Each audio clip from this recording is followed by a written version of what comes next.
Tato caro panikahan kure Limo Jorong Kota Bukit Tinggi. Kure Limo Jorong Kota Bukit Tinggi. Sabalun upacara pernikahan dilaksanakan menurut adat Kure Limo Jorong Kota Bukit Tinggi, ada 9 langkah yang harus dilalui kedua belah pihak, maksudnya mempelai lelaki dan mempelai perempuan, yaitu masa perkenalan, 2 maminang, 3 babalik tando, 4 mantap uang atau pitih, 5 menjapit pembali, 6 akad nikah, 7 menyalang kandang, 8 bermalam, dan 9 dijapit baku. 1. Masa perkenalan.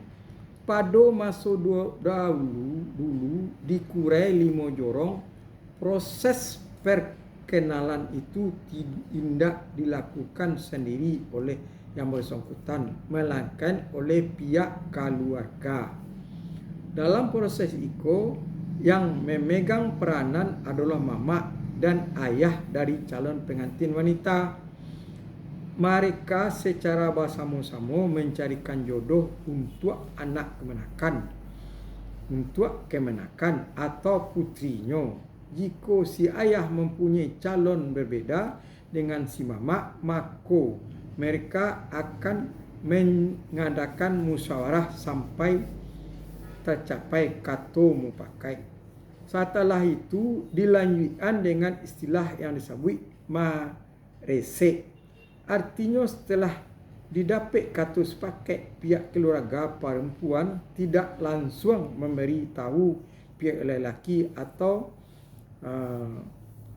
pihak laki-laki, akan tetapi diawali dengan mendekati kerabat atau orang-orang terdekat guna mengoreksi keterangan mengenai calon pengantin pria atau pengantin laki-laki ko, baik tentang keluarganya, silsilah, sifat-sifat ataupun perilakunya.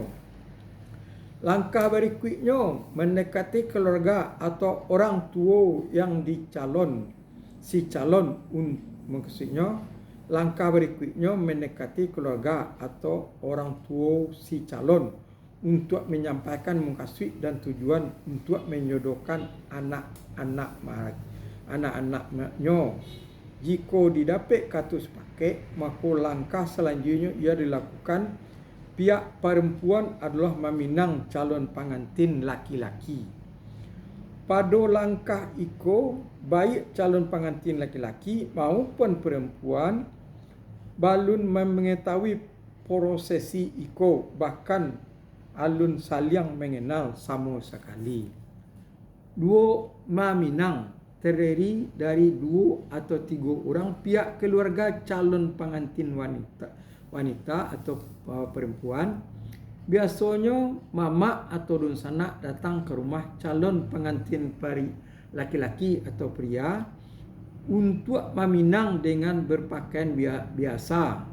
Dalam kunjungan itu, mereka dinanti oleh pihak keluarga calon pengantin laki-laki atau pria, terdiri dari orang tuanya dan saudara-saudaranya yang telah menikah. Pada acara itu mereka juga mengenakan pakaian biasa. Pada saat itulah diundangkan persuasion penjodohan calon anak daru dan marapulai. 3. Babaluik tando. Babaluik tando adalah upacara yang dimaksud untuk mengikuti calon marapulai dan anak daru sesudah didapat kesepakatan. Pada acara itu, orang tua dan pihak kerabat anak daru datang ke rumah orang tua marapulai dalam 2 kelompok laki-laki dan kelompok perempuan. Kelompok perempuan terdiri atas ibu, saudara-saudara perempuan ibu, bako, ulang-ulang saudara perempuan ayah, titik kurang, kakak perempuan yang sudah kawin, dua orang atau orang kampung dua orang untuk menikah. Mereka itu biasanya terdiri dari 5 atau 6 orang mengenakan pakaian adat serta membawa juadah. Juadah yang dibawa terdiri dari atas 10 liter bareh, sesikit pisang atau 1 bungkus keripik emping, 1 batang lemang dipotong dan sekapua siriah lengkap. Di samping membawa juadah, mereka juga membawa benda seperti tanda pengkat berupa saruang laki-laki, dalam saruang berupa saruang dalam kurang laki-laki, dan selendang bagi perempuan.